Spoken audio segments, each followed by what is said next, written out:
Thanks for watching. Don't forget to like, comment, share and subscribe to Mufti Tariq Masood, famous scholar. تو بھائی یہی life style اللہ ہم سے چاہتا ہے. تو یہ باتیں بتانے کے لیے پیغمبر آتے ہیں. پیغمبروں کے علاوہ کوئی اور یہ باتیں نہیں بتاتا, اور پیغمبروں کے جانے کے بعد علماء یہ باتیں بتاتے ہیں جو پیغمبروں کے وارث ہیں. تو اب آپ کو اس آیت کا مطلب سمجھ میں آیا ہوگا کہ موسیٰ علیہ السلام بنی اسرائیل سے کہہ رہے ہیں کہ اللہ نے تم پر سب سے بڑا احسان کیا, تم میں پیغمبر بھیجے, دوسری قوموں میں نہیں بھیجے. کیا مطلب؟ تمہیں پرپز آف لائف پتا ہے, دوسری قوموں کو پیدا ہونے کا مقصد نہیں پتا. تو اس سے یہ بھی پتا چلتا ہے اسی آیت سے کہ جس قوم میں علماء ہیں جن کو دیسی زبان میں مولوی کہا جاتا ہے اور دنیا کا سب سے ناکام ترین طبقہ سمجھا جاتا ہے, اللہ کی نظر میں ان مولاناؤں کا وجود جو اہل حق ہیں ان کا وجود کسی قوم میں اللہ کی سب سے بڑی نعمت ہے, جس کو آپ دنیا کا سب سے بیکار ترین طبقہ سمجھتے ہو, بشرطے کہ اہل حق عالم ہو, روحانی ٹوپی ڈرامے نہ ہو, بدعتی نہ ہو.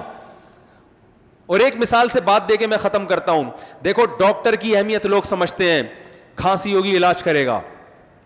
حکیم کی اہمیت سمجھتے ہیں کہ چورن چٹنیاں دے کے معدہ کیا کر دے گا, آپ کا صحیح کر دے گا. پلمبر کی اہمیت سمجھتے ہیں, نل کا خراب ہو جائے گا تو پلمبر آ کے کیا کر دے گا, ٹھیک کر دے گا. مولانا کو لوگ سمجھتے ہیں کس کام کا ہے, نہ یہ پنکھا ٹھیک کر سکتا ہے.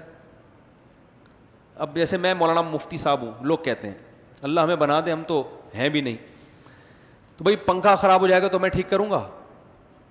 بولو نا بھائی. آپ کو کھانسی ہے, میں ویسے ٹوٹ کے ڈاکٹروں سے سن کے بتا دیتا ہوں تو ایک الگ بات ہے. میں تو آپ کی شادی بھی نہیں کرا سکتا جو میرا ٹاپک ہے جس میں بیان کرتا ہوں. لوگ مجھ سے کہتے ہیں یار آپ 4 شادیوں کی بات کرتے ہیں, ہمارا کوئی رشتہ کرا دیں. میں کہتا ہوں بھائی میں رشتے بھی, کہتے ہیں پھر آپ کام کیا ہے آپ کا کیا کر رہے ہو؟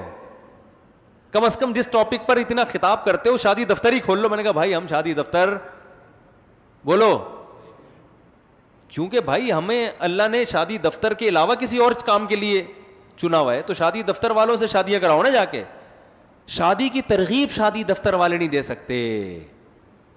بات آ رہی ہے سمجھ میں؟ یہ کام یہ اللہ اس کے رسول ترغیب, یہ انگریز ترغیب نہیں دے سکتا, کیونکہ انگریز کے پاس نکاح کی ترغیب دینے کے لیے جو موٹیویشن چاہیے وہ ہے ہی نہیں کم وقت کے پاس. کیونکہ اگر وہ آپ کو ترغیب دے گا 10 سوال, مثال کے طور پر فرض کر لو انگریز ہوں میں تھوڑی دیر کے لیے, اب میں آپ کو گورا بن کے سمجھا رہا ہوں کہ کم عمری میں شادی کرنی چاہیے, تو سب سے پہلا سوال ہوگا کیوں؟ آپ بولیں گے نا کیوں. میں کہوں بھائی اس لیے شادی کرنی چاہیے کہ کم عمری میں شادی ہو جائے گی آپ کی, اس کے علاوہ میرے پاس اور کوئی دلیل, بولو نا, نہیں بھائی یہی ہے, موٹیویشن ملے گی اس سے. کہے گا یار ہم گرل فرینڈ رکھی ہوئی ہے 50 سال میں جا کے کر لیں گے, ورنہ ٹینشن خام خواہ کی. گرل فرینڈ کیا, نہ کوئی سالے کی ٹینشن, نہ سسر کی ٹینشن, نہ ساس کی ٹینشن, بیوی آئے گی 4-5 سالے جہیز میں ملیں گے آپ کو, اور ٹینشن, اور بھی وہ جو 20 قسم کی ٹینشنیں ہوتی ہیں. تو جلد نکاح کی ترغیب, زیادہ نکاح کی ترغیب آپ کو مولوی کے علاوہ کوئی نہیں, اس کے پاس ترغیب کے 20 طریقے ہیں, کیونکہ وہ قرآن و سنت نے سکھائے ہیں اس کو. تو ہم تو وہ کام کریں گے نا جو ہمیں آتا ہے, جو ہمارے پاس ہے. شادی کرانا تو وہ تو گورا بھی کرا سکتا ہے. آپ گورے کو کچھ ڈالر دو, بولو کسی اچھی مسلمان باپردہ لڑکی سے میری شادی کرا دو, گورا جاپانی کے ذمہ کام لگاؤ گے نا, جیپنیز کے, وہ ایسی بہترین شادی کر کے دکھائیں گے آپ کے یہاں شادی دفتر والے, یہ لوگ فراڈ کر لیں گے آپ کے ساتھ, جاپانی فراڈ نہیں کرے گا آپ کے ساتھ. وہ یہ کام بھی ہم سے زیادہ, ہم اپنی شادی کے لیے گوروں سے رابطہ کر سکتے ہیں. سمجھ میں نہیں آ رہی بات, میرا خیال ہے. تو میرے بھائی لوگ کہتے ہیں مولوی کی معاشرے میں کیا ضرورت ہے, نہ یہ چائے بنانا, یہ نہ کچھ چائے, ہوٹل میں جو بیچارہ پٹھان بیٹھا ہوا ہے چائے تو پلا دیتا ہے نا, اور اتنی بڑی ضرورت پوری کر رہا ہے کہ میں کوئٹہ ہوٹل کے علاوہ چائے کہیں بھی نہیں پیتا. جب ہم کراچی سے باہر نکلتے ہیں تو پتہ چلتا ہے یہ جو ہمارے پٹھان بھائی کوئٹہ ہوٹل کھول کے بیٹھے ہوئے ہیں کتنی بڑی اللہ کی نعمت ہے. یہ والی چائے آپ کو پاکستان میں چائے کے نام پہ مذاق مل رہا ہوتا ہے. کہیں کوئی پھر کڑک سی بنا دے تو آدمی کہتا ہے یار, تو میں تو سوچ رہا ہوں اپنے ساتھ سفر میں 2-3 کراچی سے اچھے سے جو کوئٹہ ہوٹل کے پٹھان ساتھ لے جایا کروں, کہ یار ویسے چائے پینا اچھا کام نہیں ہے لیکن پیے تو تمیز سے تو پیے نا آدمی. تو یہ بھی ایک ضرورت ہے. لوگ کہتے ہیں یار ہوٹل کا ہونا بھی ضرورت ہے, چائے بنانے والا بھی ہو, کھانا پکانے والا بھی ہو. مولوی کس کام کا؟ تبھی لوگ اپنے بچوں کو مولوی کے علاوہ سب کچھ بناتے ہیں. ڈاکٹر بنائیں گے, ان کو پتا ہے یار اس کی عزت ہوگی, علاج کرے گا. پائلٹ بنائیں گے, ہوائی جہاز لے کے اڑے گا, عزت ہوگی, ملک کا دفاع کرے گا, بہت اچھی ضرورت ہے. ہیئر ڈریسر بنا دیتے ہیں, بال کاٹے گا, پیسے کمائے گا. مولوی بنا کے کیا کرنا ہے, کیا کرے گا یہ؟ تو بھائی, اور جو قرآن کیا کہہ رہا ہے کہ موسیٰ کلیم اللہ جیسے جلیل القدر پیغمبر کی زبان سے اللہ بنی اسرائیل کو یہ کہلوا رہے ہیں کہ تم پر اللہ کا سب سے بڑا احسان, تم میں اللہ نے پیغمبر بھیجے. پیغمبر تو سائنس اور ٹیکنالوجی نہیں جانتے, ضرورت ہے اس ٹیکنالوجی کی, میں اس کا منکر نہیں ہوں, وہ ایک الگ ٹاپک ہے. سب سے بڑی نعمت کسی معاشرے میں اگر اللہ کی طرف سے ہے تو پیغمبر, اور پیغمبر نہ ہو تو ان کے وارثین, کیونکہ وہ آپ کو آپ کی زندگی کا مقصد بھی بتائیں گے دلائل کے ساتھ, اس مقصد تک پہنچنے والی چیزیں بھی بتائیں گے, اور جو چیزیں اس مقصد تک پہنچنے میں رکاوٹیں بنتی ہیں وہ علم بھی صرف علماء کے پاس ہوتا ہے. علماء کے علاوہ یہ علم ڈاکٹروں کے پاس نہیں ہے, انجینئر, پلمبر, چائے بنانے والوں کے پاس, بولو بھائی, نہیں ہے یہ علم. اور یہ انسان کی سب سے بڑی ضرورت ہے, کیونکہ یہ مقصد تک لے جاتی ہے, اور وہ مقاصد تک لے جانے والی نہیں ہے, وہ آپ کی ضرورتیں ہیں. بات آ رہی ہے سمجھ میں کہ نہیں آ رہی ہے؟ ایک آدمی, چلو چھوڑو پھر مثالیں بہت ہو جاتی ہیں.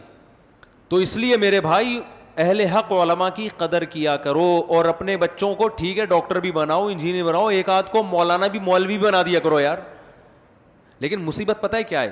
اللہ کا نظام پتہ یہ ہے, اللہ کا نظام یہ ہے کہ چونکہ اللہ نے علماء کو پیدا کیا ہے آخرت سکھانے کے لیے. کس کے لیے؟ کہ پرپز آف لائف تمہارا کیا ہے؟ آخرت. تو اس لیے اللہ نے علماء سے اکثر علماء کو غریب رکھا ہے. حکیم الامہ مولانا شریف تھانوی رحمہ اللہ تعالیٰ نے فرمایا کہ لوگ مولوی پہ اعتراض کرتے ہیں یہ بیچارے پھٹے پرانے کپڑے, ان کے پاس ہوتا ہی نہیں ہے کچھ, تو ڈاکٹروں کے پاس پیسہ ہے, انجینئروں کے پاس پیسہ ہے. تنخواہیں دیکھو مدرسے میں, استاذوں کی تنخواہ 8-9 ہزار روپے تنخواہیں مدرسے میں ملتی ہیں استاذوں کو, گھر بھی کرائے پہ ملتے ہیں, ریٹائرمنٹ پہ ایک دھیلا بھی نہیں ملتا. ریٹائرمنٹ پہ کسی مدرسے میں, اور ریٹائرمنٹ کا ٹائم بھی نہیں ہے, جب محتمم صاحب کا میٹر شارٹ ہوا استاذ کو نکال دیا. کچھ کوئی یہ درس نظامی کا سرٹیفکیٹ ضاولق نے کچھ ایم اے کے برابر قرار دیا تھا, صرف لکھنے کی حد تک ہے, ورنہ یہ درس نظامی کا سرٹیفکیٹ لے جاؤ کہیں چپڑاسی کی جاب بھی آپ کو بولو نا نہیں ملے گی. رشتہ نہیں دے گا کوئی. آپ شادی کرنے جاؤ ذرا, آپ بولو بھائی میں آپ کی بیٹی سے شادی کرنا چاہتا ہوں, وہ کیا آپ کے پاس کیا کیا سندیں ہیں؟ آپ نے کہا میرے پاس پیغمبر کے وارث ہونے کی سند. آپ خوش ہو گئے نا, میرے پاس تو سب سے پاورفل سند ہے, آپ پیغمبر کے وارث ہونے کی سند, جی وفاق المدارس کی سند ہے. وہ کہے گا بھائی آپ اس کے علاوہ کوئی اور سرٹیفکیٹ ہے آپ کے پاس تو دکھائیں, کیونکہ اس سے زیادہ فضول ترین سرٹیفکیٹ جس کی کوئی ویلیو وفاق المدارس کی نظر میں بھی نہیں ہے, ویلیو ہماری نظر میں کیا ہوگی, کیونکہ اس بیس پہ تو آج کل وفاق المدارس میں جاب نہیں مل رہی ہوتی معذرت کے ساتھ. یہ کوئی اس کی ویلیو نہیں ہے. وہ بیچاروں نے ایک سرٹیفکیٹ رکھا ہے کہ چلو کہ لوگوں کو یقین آ جائے مولانا ہے بس. وفاق المدارس کی نظر میں بھی اس سرٹیفکیٹ کی اتنی ویلیو ہے کہ آپ اگر کسی کو یقین نہ آ رہا ہو کہ آپ مولانا ہے کہ نہیں, تو پرچہ دکھا دیں, ہم آپ کو سند دے رہے ہیں کہ آپ نے درس نظامی کمپلیٹ کر لیا, بس. اس سے زیادہ ان کو بھی پتا ہے کہ کوئی ویلیو بولو نا بھائی نہیں ہے. تو چونکہ اس کی وجہ یہ ہے کہ حکیم الامہ حضرت مولانا اشرف علی تھانوی رحمہ اللہ تعالی فرماتے ہیں اللہ کی حکمت اور منشا نے اس بات کا تقاضا کیا کہ پیغمبروں میں بھی زیادہ غریب رکھے ہیں, مالدار بہت کم گزرے. مالدار تھے داؤد علیہ السلام, 2-4 اور ہوں گے, باقی 99.9% پیغمبر کیا تھے؟ غریب مسکین. ہمارے نبی تو سید الانبیاء تھے, اور آپ سے زیادہ مسکین دنیا میں کوئی پیدا ہوا ہی نہیں ہے. 40 دن گھر میں چولہا ہی نہیں جل رہا, گھر میں آ کے یہ نہیں پوچھتے تھے کیا پکا ہے, گھر میں آ کے پوچھتے تھے کچھ ہے یا نہیں ہے. ہم تو آگے پوچھتے ہیں کیا پکا ہوا ہے, میں پتا پکا ہوا تو ہے, پتہ نہیں ہماری مرضی کا ہے کہ نہیں ہے. پیغمبر گھر میں آ کے پوچھ رہے ہیں کہ کچھ کھانے کو ہے یا نہیں ہے. امی عائشہ فرماتی کچھ بھی نہیں ہے, تو پیغمبر کو غصہ نہیں آتا تھا, اس لیے کہ ہم نے کچھ دیا ہے ہی نہیں, ٹھیک ہے نا. راشن ڈلوایا ہی نہیں ہے تو اس گھر میں زوجہ نے یہی کہنا ہے نا کہ کچھ نہیں ہے. کوئی غصہ نہیں آتا تھا آپ صلی اللہ علیہ وسلم کو, اور آپ کی زوجہ کو بھی غصہ نہیں آتا تھا کہ پیغمبر نے راشن نہیں ڈلوایا تو اپنی ہم بھی بھوکے ہیں, خود بھی آپ صلی اللہ علیہ وسلم کو بھوک لگ رہی ہے, ہمیں بھی. تو آپ کی زوجہ کو بھی غصہ اس لیے نہیں آیا کہ نبی صلی اللہ علیہ وسلم پہلے بتا چکے تھے بھائی اسی غربت میں میرے ساتھ رہنا ہے تو رہو, کیونکہ میں پیغمبر ہوں, تو پیغمبر کی زوجہ ہو, اور اگر دولت چاہیے, پیسہ چاہیے, فتعالینا, قرآن کی باقاعدہ آیتیں نازل ہوئی, فتعالینا امتعکن واسرحکن سراحا جمیلا, آؤ میں تمہیں طلاق دیتا ہوں, کہیں اور شادی کرو, یہاں ایسے ہی رہنا پڑے گا. تو جب نبی گھر میں, ہم جب گھر میں آئے, گھر میں پوچھے کیا پکائے, بیگم کہیں کریلے پکے ہیں, اس پہ میٹر شارٹ ہو جائے گا, حالانکہ پکائے ہوئے ہیں. اور اگر یہ کہ کچھ نہیں پکا, پھر تو بلڈ پریشر کہاں پہنچتا ہے نا. تو نبی کو غصہ نہیں آتا تھا کیونکہ بھائی کچھ ہے ہی نہیں گھر میں. تو آپ پوچھتے تھے کچھ ہے, فرمایا نہیں ہے, فرمایا چلو پھر ہم نے روزے کی نیت کر لی. جب شام تک بھوکا ہی رہنا ہے تو روزے کا ثواب کیوں ضائع کریں بھائی, نیت کر کے کیا کر لیتے تھے, روزہ رکھا کرتے. بہت سے روزے نبی نے اس لیے رکھے ہیں کہ کھانے کو کچھ ویسا ہی نہیں ہے, تو نیت کر کے ثواب کیوں ضائع کرے بھائی, نیت نہ کر کے. تو کسی کو اللہ نے دے دیا. تو اسی طرح حکیم الامت لکھا ہے کہ علماء کی اکثریت اللہ نے کیا بنائی ہے, ہمیشہ سے غریب. تو علماء کی غربت کو دیکھ کر ان پہ ترس مت کھایا کرو, اس لیے کہ جب ان کا وجود آپ کے اندر اللہ کی سب سے بڑی نعمت ہے تو یہ خود کتنی بڑی نعمت ہوں گے. آپ کہہ سکتے ہو ہم تو ویسے بھی ترس نہیں کھاتے, کیونکہ اسٹائل سے لوگوں کو یہی لگتا ہے کہ غریب علماء کو دیکھ کے ویسے بھی ترس. بولو نا بھائی, اگر ترس آ رہا ہوتا تو پیسے دے دیتے نا ان کو, کیا خیال, مجھے نہ دے, میں غریب نہیں ہوں. تو کچھ علماء ہوتے ہیں جن کو اللہ نے بہت پیسہ دیا ہے, لیکن وہ جیسے پیغمبروں میں دولت والے پیغمبروں کا ریشو بہت کم ہے, ایسے ہی اہل حق علماء میں مالدار علماء کا ریشو بہت کم ہے. وہ بھی صحیح ہوتے ہیں لیکن بہت کم رکھا ہے اللہ نے, تاکہ ایسا نہ ہو کہ غربت ایک چھاپ بن جائے ان کے لیے. لیکن علماء اکثر کیا ہوں گے, غریب. اب آپ جو اپنے بچوں کو عالم نہیں بناتے, اسی لیے نہیں بناتے, آپ کو پتہ ہے غریب کا غریب ہی رہے گا قیامت تک, اسی وجہ سے نہیں بناتے نا. تو بھائی دیکھو غریب رہے گا لیکن اللہ کی نظر میں اس سے اونچا مقام کسی کا نہیں, کیونکہ اس کے پاس جو گر ہے, جو فن ہے, وہ جاپان کے سائنسدانوں کے پاس بھی وہ فن اور وہ گر نہیں ہے. ہم جب مدرسے میں آئے تھے, میں تو اللہ کا شکر ہے میری مالی حالت بہت اچھی ہے, لیکن جب میں مدرسے میں آیا تھا تو ہمارے سامنے کوئی فیوچر نہیں تھا. مجھے تو یہ پتا تھا کہ میں بائک بھی نہیں خرید سکتا, وہ تو میں نے گاڑی بھی لے لی اللہ کے فضل سے, لیکن جو فیوچر تھا ہمارا وہ تو بڑا دنیا کے لحاظ سے تاریک تھا. ہم جب آئے تھے تو ہمیں سب سے پہلے تانے ملتے تھے کہ کھاؤ گے کہاں سے. تو ہمارے حضرت سے ہم پوچھتے تھے, حضرت لوگ پوچھتے ہیں کھاؤ گے کہاں سے, حضرت فرمائے بولے منہ سے کھاؤں گا, بس وہ ٹہلانے کے لیے, ٹرکھانے کے لیے. پھر حضرت فرمائے چھوڑ دو, یہ فکر چھوڑ دو کھانے پینے کی, اللہ تعالیٰ جو ضرورت ہے وہ پوری کر دے گا. اور پھر ہم جب مدرسے سے فارغ ہوئے تو 4,000 میرا وظیفہ پہلی تنخواہ تھی, وہ بھی مجھے توقع نہیں تھی, اور وہ تنخواہ میری 4,000 تھی 2001 میں. تو میں سمجھتا تھا میں بحریہ ٹاؤن کا کیا بن گیا ہوں مالک, کیونکہ ہمیں تو اس کی بھی توقع نہیں تھی, کشتیاں ہی جلا کے آئے ہیں, تو اب 4,000 بھی مل رہے ہیں تو بڑی بات ہے بھائی. کیونکہ ہم دیکھتے تھے دورہ سے فارغ ہونے والے طلبہ وہ بیچارے دھکے کھا رہے ہوتے تھے, ان کو 4,000 میں بھی کہیں تدریس نہیں مل رہی ہوتی, ہمیں تو 4,000 مل رہے ہیں. بات نہیں آ رہی میرے خیال سمجھ میں. اب ایسا نہ ہو آپ مجھے زکوٰۃ دینا شروع کر دیں, اس وقت تھے اب نہیں, اب تو اللہ کا دیا بہت کچھ ہے الحمدللہ. آپ کہہ رہے ہیں پھر بتا کیوں نہیں رہے کیا ہے, تو میں نہیں بتاؤں گا. حلال ہے, حرام نہیں ہے, اور ہدیوں کا نہیں ہے. لوگ کہتے ہیں اچھا وہ لوگوں نے ہدیے دے دیے ہوں گے, ایسا بھی نہیں ہے. ہدیے دیتے ہیں لوگ, لیکن اتنا ایسا نہیں ہوتا کہ گھر چلنا شروع ہو جائیں ہدیوں سے. گھر کے لیے تو پراپر آمدن چاہیے نا, تو وہ ہے وہ کیا ہے, چھوڑو آپ نے کیا کرنا ہے, آپ تجسس لگا ہوئے کیا ہے. تو خیر آپ کو کیا بھائی ہماری ذاتی زندگی سے, لیکن اپنا ہے الحمدللہ. اچھا خیر, تو میں یس کر رہا تھا, دیکھو غیب سے اللہ رزق کا انتظام پیدا کرتا ہے, تو اپنے بچوں میں سے کسی ایک کو عالم بھی بنا دیا کرو, مولوی بھی بناؤ, اور اس کو سکھا دو بیٹا تو دنیا کے لیے نہیں ہے, وقف ہے آخرت کے لیے. اور پھر رزق دروازے توڑ کے آئے گا, میں بتا رہا ہوں آپ کو, ایسا آئے گا کہ بھاگو گے اور رزق پیچھا کرے گا. سمجھ رہے ہو نا, رزق پیچھا کرے گا, بھاگو گے, ایسا اللہ رزق دے گا. کیونکہ جو مشن تھا نا, دیکھو کمپنی دیکھتی ہے جو بندہ کام کا ہے اس کو کمپنی چھوڑتی ہے. ارے یار کمپنی, دیکھو میں ایک واقعہ سنا کے بات ختم کرتا ہوں. کیا کریں, واقعے کے بغیر کھوپڑی میں بات بیٹھتی نہیں. ہمارے ایک دوست تھے, دبئی میں جاب ملی ان کو, انٹرویو میں ناکام کر دیا ان کو, حالانکہ بہت ایجوکیٹڈ آدمی اور اس کمپنی کے لحاظ سے انتہائی سوٹیبل. جاب اس لیے مسترد کر دیا کہ ان کی داڑھی تھی, کیونکہ پاکستانی کو بٹھایا ہوا تھا گورے نے کمپنی میں نا انٹرویو لینے کے لیے. اس نے داڑھی دیکھ کے بھائی یہ مولانا ٹائپ کے لوگ نہیں چلیں گے. کہیں گورے کا وزٹ ہوا جو کمپنی کا اونر تھا, اس نے جب ان کے ڈاکومنٹ دیکھے اس نے بولا یار یہ بندہ تو بڑا قابل ہے, تو اس کو تم نے فیل کیوں کیا؟ انہوں نے کہا سر یہ ذرا ملا ٹائپ کا آدمی ہے, داڑھی واڑی ہے اس کی. تو گورے نے کہا مجھے اس کی داڑھی کی, وہ داڑھی میں کوئی بم رکھ کے تھوڑی آئے گا وہ, مجھے کیا نماز پڑھے روزہ رکھے, داڑھی ہے, ہندو ہے, قادیانی ہے, عیسائی ہے, مجھے کمپنی کے لیے جو میرے کمپنی میں جس ڈیزائن کا آدمی چاہیے اس سے بہتر آدمی مجھے نہیں ملے گا. گورے نے اس بندے کو کال کی, اس کو اسپیشل ٹکٹ دے کے بلایا اور انٹرویو اس سے خود لیا. اتنی ترقی دی کہ وہ اس بندے نے مجھے خود بتایا کہ تھوڑے دنوں میں انٹرویو لے رہا ہوں جاب کے لیے لوگوں کا, وہاں بیٹھ کے. نہیں آ رہی بات؟ تو عقل مند آدمی یہ دیکھتا ہے کہ جس مقصد کے لیے اس کو بھیجا یہ پورا کر رہا ہے تو اس کی ضرورتیں میرے کمپنی یہ جب خیال کرتی ہے تو اللہ نہیں کرے گا خیال. اللہ کو پتا ہے پیغمبروں کا دروازہ کیا ہو گیا بند. اب علماء ہی ہیں جو پیغمبروں کے کام کو سنبھالیں گے.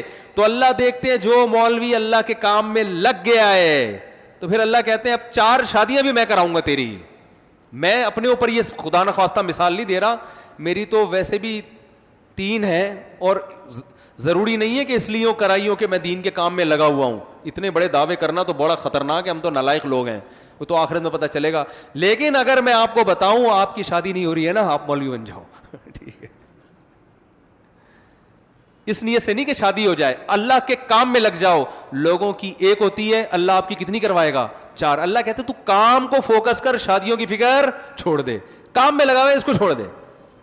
اگر رزق کی تنگی ہوگی اس کی وجہ سے کام میں نقصان ہو رہا ہے, اللہ کہے گا کام کو فوکس کر, پٹھان ہوٹل کے پراٹھے تجھے میں کھلاؤں گا اور تیرے ہضم بھی کروا دوں گا میں.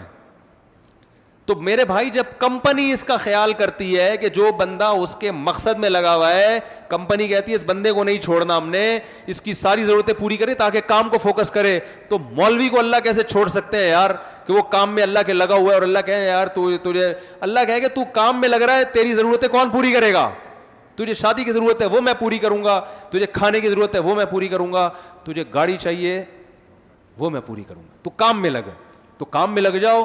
اور میں نے دیکھا ہے جو علماء کام میں لگے ہیں ان کے لیے گاڑی بنگلہ ان کی ویلیو مٹی کے برابر نہیں ہوتی, سمجھ رہے ہیں نا, ان کی کوئی ویلیو نہیں ہوتی. ان کو ایسا اللہ نے ویژن دیا ہوتا ہے, اتنی بلند سوچ دی ہوتی ہے, چیزیں ان کے دائیں میں.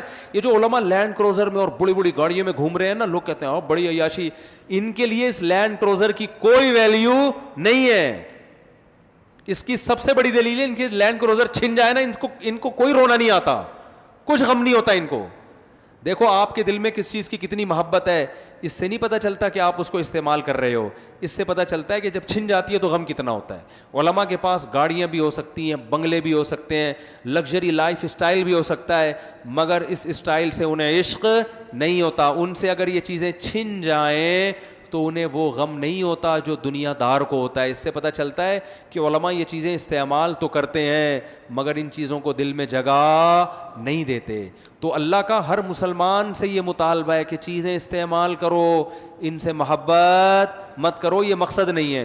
اب بھی بات سمجھ میں نہیں آئی تو بھائی پھر رینجرز, پولیس اور حکومت امریکہ کوئی بھی دنیا کی طاقت نہیں سمجھا سکتی. پھر مرنے کے بعد سمجھ میں آئے گا. ان کا انتقال ہوا نا, جنہوں نے یہ کہا تھا کہ میں نہیں بتاؤں گا, ٹھیک ہے نا, تو لوگوں نے کہا کہ اب تو آپ کو بتانا پڑے گا, ٹھیک ہے نا. اور یہ ہے کہ میں خدا نخواستہ کسی کا مذاق نہیں اڑا رہا, کسی کے دنیا سے جانے کے بعد تو ویسے بھی اس کا مذاق نہیں اڑانا چاہیے. میں ایک مثال دے رہا ہوں کہ مرنے کے بعد سمجھ میں آ جائے گا. تو اللہ کرے میری بھی دنیا میں سمجھ میں آ جائے. میں جو باتیں آپ سے کہہ رہا ہوں میں سب سے پہلے خود اس کا محتاج ہوں. بات کرنا الگ چیز ہوتی ہے, بات تو کرنا آسان ہے, میں بھی کر رہا ہوں. دیکھو سگریٹ کے فضائل ہر سگریٹ کے ڈبے پہ لکھا ہوتا ہے, سگریٹ پینا صحت کے لیے نقصان دہ, ہر ڈاکٹر کہہ رہا ہوتا ہے لیکن خود بھی پی رہا ہوتا ہے. تو یہ نہیں کہ میں ممبر پہ بیٹھ کے اتنی باتیں کر رہا ہوں تو پتہ نہیں میں کتنا نیک ہوں گا. بھائی میں ساری باتیں اس لیے کر رہا ہوں کہ بات تو بہرحال درست ہے, چاہے میں خود بھی عمل کروں یا نہیں کروں, تو اللہ مجھے بھی عمل کی توفیق عطا فرما دے, اس لیے کر رہا ہوں میں, اور ہم سب کو توفیق عطا فرما دے, اور اللہ تعالی ہمیں مقصد حیات کو سمجھنے کی توفیق عطا فرما دے.